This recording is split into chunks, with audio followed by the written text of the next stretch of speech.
농담이었고요. 자, 그 다음에 후생경제학자 1정리로 가볼까요? 44페이지. 거기 개념 작은 1번부터 보시면 후생경제학자 1정리에 의하면 일반 경쟁균형의 자원 배분이 파레토 효율적이긴 하나 사회적으로 가장 바람직한 배분 상태라는 보장이 없다라는 거죠.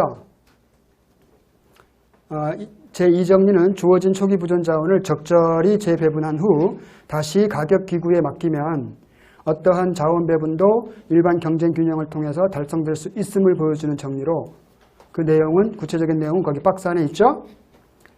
내용을 보시면 모든 개인의 선호가 연속적이고 강단조성 및 하나가 더 있죠. 강단조성은 1정리에도 있었어요. 2정리에는 하나가 더 있죠. 뭐까지? 볼록성까지.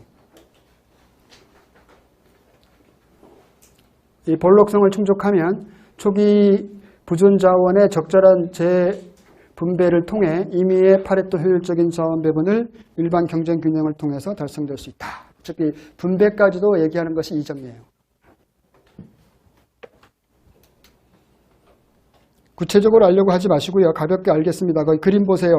그림 2-11에 패널 A 그림 보시면 최초의 배분점이 2점이야. 소문자 2점. 그럼 가만히 놔두면 F점으로 가겠죠. 자발적 교환을 통해서. 거기가 계약곡선상의 점이니까 F점이. 그죠? 이 점에서 F점을 자동으로 갈 수 있는데 문제는 이 F점이 공평하다고 보기엔 너무 한쪽에 치우쳐 있다는 거지. 소비자 A의 원점에 너무 가까이 있지 않습니까? 소비자 B는 원점에서 굉장히 멀리 있고. 그렇죠? 따라서 공평성 측면에서는 약간 문제가 있다라는 판단이 들 수가 있겠죠. 효율성은 충족할지 모르겠지만. 그래서 이 재분배를 해보는데요. 인위적으로. 이점 상태에 있던 배분 상태를 소문자 G점 상태로 이렇게 배분을 했다고 볼게요. 근데 그 G점조차도 지금 파레토 효율적인 점은 아니죠. 대충 거기 이등분점 어디쯤에 있으니까 대충 공평성이 충족됐다고 보는 거예요. 어느 정도는 그 사회가 인정했다는 거예요. 그러면 G점 상태로 재배분해두면 이제는 자발적 교환을 통해서 H점으로 가겠다는 거죠. 가격기구에 의해서.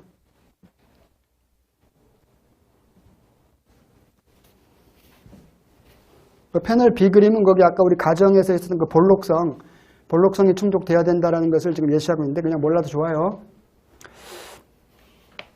일단 뭐 볼록성이라는 가정만 더 있을 뿐이다. 단조성 및 볼록성까지 이 정리에서는. 그 다음에 45페이지 작은 4번을 체크하시기 바랍니다. 이제 인위적으로 재배분한다 그랬잖아요.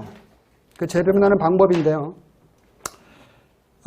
정부가 개인비로부터 밑줄 그으세요. 중립세. 영어로 럼썸 텍스라고 하는 건데요. 중립세.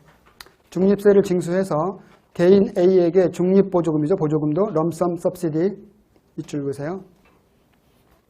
지급하여 초기 부존점을 G점으로 재배분하였다고 한 거죠. 아까 E점에서 G점으로 배분할 때 약간 B한테는 좀 뺏어오는 거잖아. 효용이 높으니까.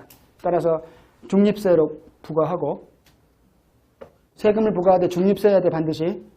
그 다음에 A한테는 보조금을 주는데 중립보조금으로. 이건 굉장히 중요합니다. 나중에 우리가 현실에 있는 조세들을 공부할 거거든. 이 중립세는 존재하지 않습니다. 그런데 이 중립세가 유일무이한 효율성 상실을 초래하지 않는 세금이에요. 효율성 상실. 효율성이 상실돼 버리면 경제의 배분 상태가 효율성을 충족할 수가 없잖아요. 그렇죠? 따라서 효율성 상실을 초래하지 않는 유일무이한 세금이 중립세야. 그러니까 이거는 이론에서만 존재하는 거지. 현실에서는 존재할 수가 없고. 그래서 우리가 어떤 배분을 얘기할 때 항상 중립세 부과 효과랑 현실적인 조세 부과 효과랑 비교하는 거예요.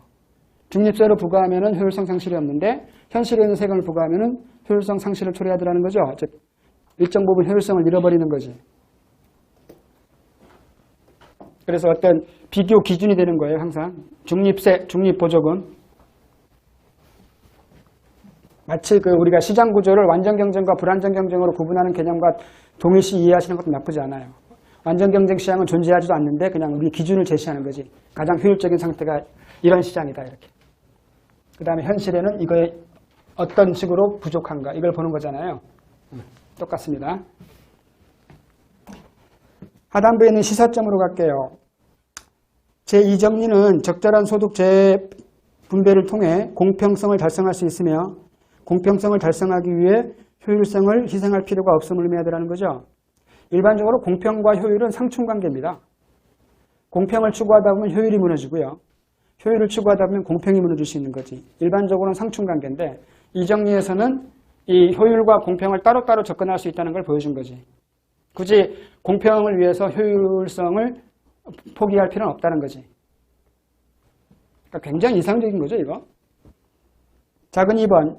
적절히 소득을 재분배하면 어떠한 파레토 효율적인 배분도 시장기구에 의해 달성될 수 있으므로 분배와 효율의 문제는 서로 분리될 수 있음을 보여주고 있다는 거죠. 이론적으로는 분리가 가능하다는 거죠. 이렇게. 현실적으로는 상충관계입니다. 안타깝게도. 그 다음에 거기 화살표가 하나 더 있는데 소득을 재분배하려면 밑줄 보세요. 정액세 등을 통해 우리나라 책이 안타까운 점인데요. 이게 영어는 똑같이 럼섬 텍스야. 근데 이게 어떤 교수님은 이걸 중립세라고 번역을 했고 럼섬 텍스. 또 어떤 교수님은 이걸 정액세라고 또 번역을 해요. 중립세, 정액세 같은 거예요. 그러니까 시험 문제에서는 뭘로 나올지 몰라. 어떤 때는 정액세로 나왔다가 어떤 때는 중립세로 나오고 같은 건데도 정액세 등을 통해 시장 가격에 영향을 미치지 않도록 재배분해야 되겠다는 거죠. 아까 우리 중립세를 해야 된다고 그랬죠. 지금 같은 얘기 지금 반복하고 있는 겁니다.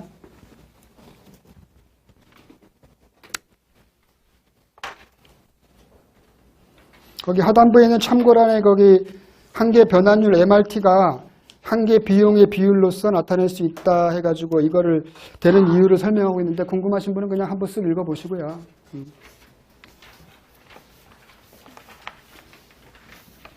지금 이게 궁금하신 분을 위해서 이렇게 보조 설명을 해주고 있는데 뭐 굳이 뭐 보조 설명한 내용은 시험에 안 나옵니다. 그냥 이게 그냥 이 등식 관계가 있다는 사실만 알면 다 풀 수 있어요.